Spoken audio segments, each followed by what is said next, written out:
Hi guys, welcome back to our channel. ఈరోజు topic వచ్చేసరికి hair growth tips అనమాట. ఈ కొన్ని టిప్స్ ఫాలో అయినా మీరు హెయిర్ని మీ కంట్రోల్లో మీరు చేయొచ్చు. మనం కొన్ని మిస్టేక్స్ చేస్తాము. ఆ మిస్టేక్స్ ఏంటి అనేది కూడా నేను ఈ వీడియోలో అయితే చెప్తాను, క్లారిటీగా ప్రతిదీ అర్థమయ్యేటట్టు. సో మన ఛానల్ ఎవరైనా ఫస్ట్ టైం చూస్తున్నట్టయితే do subscribe for more videos. First మీరు హెడ్ బాత్ చేసేటప్పుడు ఒక 2 అవర్స్ ముందు ఆయిలింగ్ అప్లై చేసుకోండి. ఒక 2 అవర్స్ 3 అవర్స్ ముందు ఆయిల్ అప్లై చేసుకోండి. నెక్స్ట్ హెడ్ బాత్ అయితే చేయండి. అప్పుడైతే మన హెయిర్ అనేది స్మూత్గా ఇంకా షైనీగా ఉంటుంది, హెయిర్ గ్రోత్ ఎక్కువ అవుతుంది అండ్ హెయిర్ ఫాల్ కూడా తక్కువ ఉంటుంది అనమాట. చాలామంది నైట్ అంతా ఆయిల్ అప్లై చేసి మార్నింగ్ హెడ్ బాత్ చేస్తారు. అలా అస్సలు చేయకండి. డాండ్రఫ్ ఎక్కువయ్యి మన హెయిర్ అనేది ఇంకా లాస్ అవుతుంది అనమాట. ఫస్ట్ మీరు హెడ్ బాత్ చేసినప్పుడు హెయిర్ అనేది నీట్గా ఆరనివ్వండి. అది కూడా మంచిగా ఎండలో ఆరబెట్టండి హెయిర్ని. అలా లేదు అనుకుంటే ఒకవేళ మీరు మార్నింగ్ చేస్తే హెయిర్ అనేది ఎండకు ఆరబెట్టలేరు కాబట్టి ఫ్యాన్ కింద కూడా నీట్గా ఆరబెట్టిన తర్వాత, పూర్తిగా ఆరిన తర్వాత అండి మనం చాలామంది ఈ మిస్టేక్ చేస్తాము. తేమగా ఉన్నప్పుడే హెయిర్ అంతా మనం చిక్కు తీస్తాము. అలా చిక్కు తీస్తే ఎక్కువ హెయిర్ అనేది ఊడుతుంది. సో మీరు హెయిర్ అంతా ఆరిన తర్వాత చిక్కు తీసేటప్పుడు 2 పాయలుగా తీసి మీరు హెయిర్ అనేది చిక్కు తీయవచ్చు. ఇలా తీయడం వల్ల మీరు హెయిర్ అనేది ఎక్కువ రాలదు. సో మీరు హెయిర్ చిక్కు తీసేది కూడా పెద్ద పళ్ళతోటి తీయాలన్నమాట. దువ్వెన మీరు పెద్ద పళ్ళది ఉంటుంది కదా, అది తీసుకొని దాంతో చేయడం వల్ల హెయిర్ అనేది ఎక్కువ రాలదు. అండ్ మీరు చిన్న పళ్ళతో చేయడం వల్ల హెయిర్ అనేది ఎక్కువ చిక్కుపడిపోయేది, ఎక్కువ ఓటం అనేది జరుగుతుంది. సో ఇలా అయితే మీరు హెయిర్ అనేది చిక్కు తీసుకోవచ్చు. Process number 1. అండ్ నెంబర్ 2 వచ్చేసరికి చాలామంది ఈ మిస్టేక్ చేస్తారండి. అసలుకి ఆల్రెడీ నేను స్టార్టింగ్లో చెప్పాను, మీరు నాకు కొంచెం హెడ్ బాత్ చేయాలి, కొంచెం తలకాయ నొప్పి వస్తుంది అనుకుంటే మీరు జస్ట్ స్కాల్ఫ్కి హెయిర్ అప్లై చేసి మంచిగా మసాజ్ చేయాలి.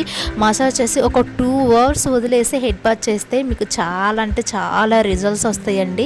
హెయిర్ కూడా ఎక్కువ రాలకుండా ఉంటుంది అండ్ షైనీగా స్మూత్గా కూడా ఉంటుంది. నెంబర్ టిప్ 1 చెప్పా, టిప్ 2 చెప్పా. టిప్ 3 వచ్చేసరికి చాలామంది ఈ మిస్టేక్ చేస్తారు. ఆల్మోస్ట్ నేను కూడా స్టార్టింగ్లో ఇదే చేశాను.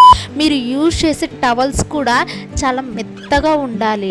అంటే కొంచెం గరుకుగా గట్టిగా ఉంటే మరి హెయిర్ అనేది డ్యామేజ్ అయ్యే అవకాశం ఉంటుంది. ఎందుకంటే మనం హెయిర్ మీద పెట్టి రఫ్ చేస్తాం కాబట్టి అది మనకు స్కాల్ఫ్కు తగిలి స్కాల్ఫ్ డ్యామేజ్ అయ్యే అవకాశం ఉంటుంది. కాబట్టి చాలా అంటే చాలా స్మూత్గా ఉండే టవల్స్ తీసుకోవాలి. లైక్ ఇలా నేను చూపిస్తున్నా చూడు, ఇదైతే తీసుకోండి. దాని పక్కన ఉన్నది చూస్తే అది చాలా గరుకుగా ఉంటుంది. ఇదైతే చాలా అంటే చాలా స్మూత్గా ఉంటుంది. ఇలాంటి టవల్స్ యూజ్ చేయడం వల్ల కూడా హెయిర్ అనేది కొంచెం రాలకుండా ఉంటుంది. ఇలాంటివి అయితే అస్సలు యూజ్ చేయకండి. ఇలాంటి టవల్స్ మాత్రము నేను చూపించిన విధంగా అలాంటి టవల్స్ అయితే యూజ్ చేయండి. చాలా అంటే చాలా రిజల్ట్స్ కూడా చూస్తారు మీరు. నెక్స్ట్ వచ్చేసరికి ఇది చాలామంది చేస్తారు, మన ఇండియన్స్లో బిగ్ మిస్టేక్ ఇదే చేసేది. హెడ్ బాత్ చేసిన తర్వాత నార్మల్గా టవల్తో తుడుచుకుంటాము. అలా కాకుండా ఎలా చేస్తారంటే హెయిర్ అంతా ముందుకనేసి టప టవల్ తోటి కొట్టేస్తారు. అలా కొట్టడం వల్ల హెయిర్ అనేది ఇంకా ఎక్కువ రాలుతుంది. హెయిర్ అనేది ఇంకో స్కాల్ఫ్ అనేది డ్యామేజ్ అయ్యి చిట్లిపోవడము, హెయిర్ ఇంకా రాలిపోవడము అలా అయితే అవుతుంది. సో ఇలా మాత్రం అస్సలు చేయకండి. ఇది బిగ్గెస్ట్ మిస్టేక్, ఇది మనం చేసే బిగ్గెస్ట్ మిస్టేక్ ఇది. సో ఇలా చేయడం వల్ల హెయిర్ ఫాల్ అనేది ఇంకా అవుతుంది అండ్ స్కాల్ఫ్ కూడా డ్యామేజ్ అయిపోయి హెయిర్ అనేది చిట్లిపోతుంది. ఇలా అసలు చేయకండి. జస్ట్ ఇవన్నీ తీసుకుంటేనే హెయిర్ ఫాల్ తగ్గుతుందా అంటే కొంచెం తగ్గుతుంది. మనం ఫుడ్ కూడా ప్రాపర్గా తీసుకోవాలి అండ్ స్లీప్ కూడా ప్రాపర్గా ఉండాలి. ఓవర్ థింకింగ్ ఎక్కువ చేయకూడదు. ఓవర్ థింకింగ్ చేయడం వల్ల కూడా మనకి హెడేక్ వచ్చేది, హెయిర్ అనేది మనం ఎక్కువ లాస్ అవుతాం అనమాట. సో అలా కాకుండా ఫుడ్ ప్రాపర్గా తీసుకొని స్లీప్ కూడా మంచిగా ఉండాలి.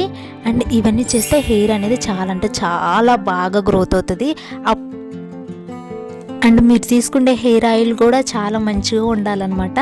లైక్ ఇప్పుడు నార్మల్గా అందరూ హెయిర్ ఆయిల్ ఇంట్లోనే ప్రిపేర్ చేస్తున్నారు కదా. మందారం ఆకులు, మందారం లీవ్స్, మెంతులు, ఉసిరికాయ, క్యాస్టర్ ఆయిల్ ఇవన్నీ వేసి ప్రిపేర్ చేయడం వల్ల ఇంకా చాలా హెల్త్కు మంచిది అండ్ మన హెయిర్ కూడా మంచిగా గ్రోత్ అవుతుంది అనమాట. సో ఇలా అయితే మీరు హెయిర్ ఫాల్ తగ్గించుకోవచ్చు, హెయిర్ కూడా గ్రోత్ చేసుకోవచ్చు. వీక్లీ వన్స్ ఖచ్చితంగా హెయిర్ ప్యాక్ అయితే వేసుకోవాలి. Follow for more videos guys. Bye.